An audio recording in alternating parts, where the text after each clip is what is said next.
Open world games usually wear out their welcome pretty fast for me, but Hogwarts Legacy has been a pleasant surprise. And it's not nostalgia either, since I've never read the Harry Potter books and have only seen a few of the movies. So here are 5 things that Hogwarts Legacy does better than a lot of other open world games. We all know the pain of finding that great looking piece of gear, only to discover we can't wear it because its stats are garbage. The horrible trade-off between looking good and being able to survive the next random combat encounter. Open world games are particularly bad about this because of how often you find and replace your gear. The developers of Hogwarts Legacy apparently understand our dilemma, and they've given us a simple yet effective system to remedy it. The game's appearance system allows you to use the look of any piece of gear that you've collected throughout your travels without affecting your stats, and regardless of whether that piece of gear remains in your inventory. So we're free to ditch all of our old gear, but we can still kill the bad guys and look good doing it. Or not. But the point is, we can look however we want, and to that we say, thanks game. Player housing.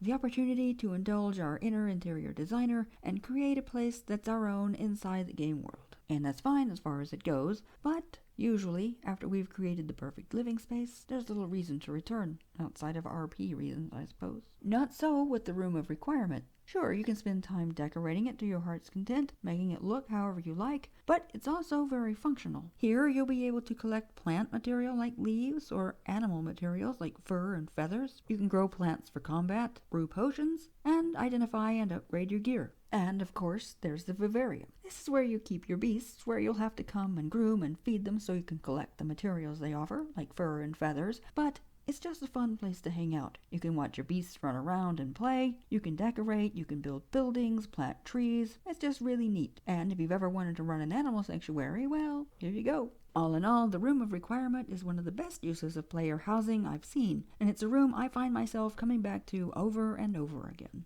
Open world games are famous for collection quests and objective-laden landscapes, and certainly Hogwarts Legacy is not exempt from this. But it does present them a little differently. Instead of clogging your quest log with demands for 500 calipers or 25 rat tails, the game presents you with a series of challenges that live in their own section of the menu. If you want to do them, you can, and you'll be rewarded for doing so. It might be something to boost your combat abilities like traits or ancient magic capacity. It might be quality of life things like more inventory space or room upgrades. Or maybe it's just an appearance. So they're definitely worth your while. But with the exception of the Merlin trials, which grant you more inventory space, and the ancient magic sites, which increase your ancient magic capacity, you can just as easily ignore them and go about your business without seeing a long list of things in your quest log that make you feel like you have to complete them. There are a few exceptions to this. The demigod statues and the Daedalian keys come to mind, but for the most part, kill counts and field guide collections are all kept tucked away, so we don't have to look at them in our quest log. Because as RPG players, we all know how important it is to clear that quest log.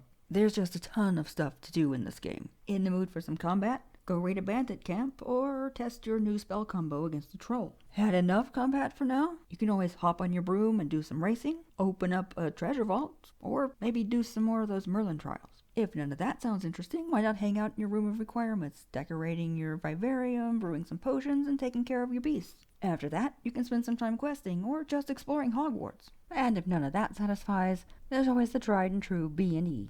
In other words, you won't be stuck just doing one thing unless you want to be. Of course, to finish the game, you'll have to do a little of everything, puzzles, combat, and exploration. But when it comes to the open world and you just spending time in it, there's almost always something for you to do regardless of what you happen to be in the mood for. Well, what can we say? We can fly on a broom or a beast, and it's just cool. The world around Hogwarts is beautiful, and you can fly above all those bad guys, and they can't get you. Flying in this game is just fun, and more games should let us do it. And that's our list. What do you think? Agree? Disagree? Let us know in the comments. If you like this video, why not leave us a like and subscribe for more stuff like it. As always, thanks for watching, and we'll see you next time.